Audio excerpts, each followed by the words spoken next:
ప్రజా పిలుపు న్యూస్ కి స్వాగతం. వసతి గృహాలలో ఆదర్శ పాఠశాలలో నిర్వహిస్తున్న మరమ్మత్తు పనులను వేగవంతం చేయాలని వికారాబాద్ జిల్లా కలెక్టర్ ప్రతీక్ జైన్ అధికారులకు సూచించారు.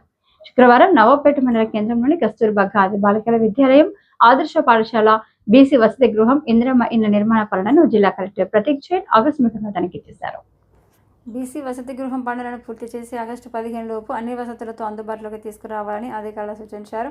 విద్యార్థులకు నాణ్యమైన విద్యను బోధించడంతో పాటు మెనూ ప్రకారం పౌష్టికాహారాన్ని తప్పనిసరిగా అందించాలని కలెక్టర్ తెలిపారు.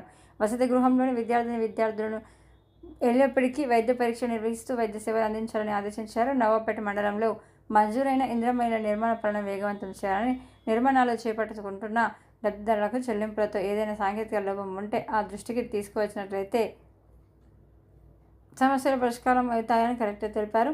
క్షేత్రస్థాయిలో ఇందిరమ్మ ఇళ్ల నిర్మాణాలు చేపట్టాలనుకున్న తీరును పరిశీలించి లబ్ధిదారులతో కలెక్టర్ మాట్లాడారు. కలెక్టర్ ఆకస్మిక తనిఖీలో తహసీల్దార్ Buchaiah, MPDO Anuradha, principal doctor Krishnakumar, Srilatha, panchayat కార్యదర్శి నవనీతాలు పాల్గొన్నారు.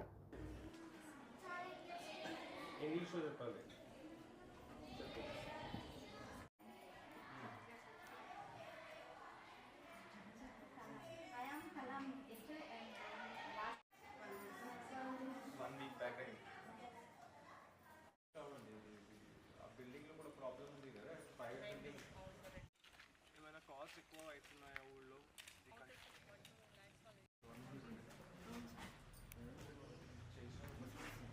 కిచెన్ కూడా ఇట్లా platform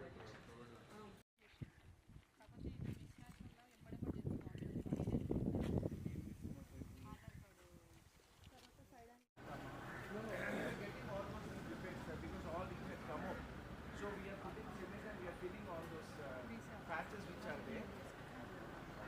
We are slowly putting one up.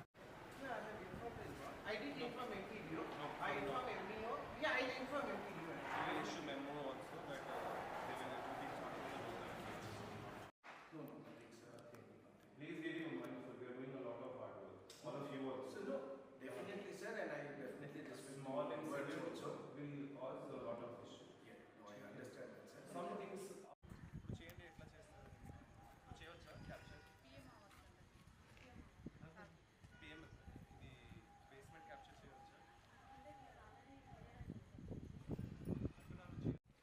Payment ఇప్పుడు ఎన్ని కొట్టారు మీరు టోటల్ పంటలో ఇవన్నీ పడినాయి? 69 నాకు బేస్మెంట్స్కి వచ్చినాయి. Money total 100.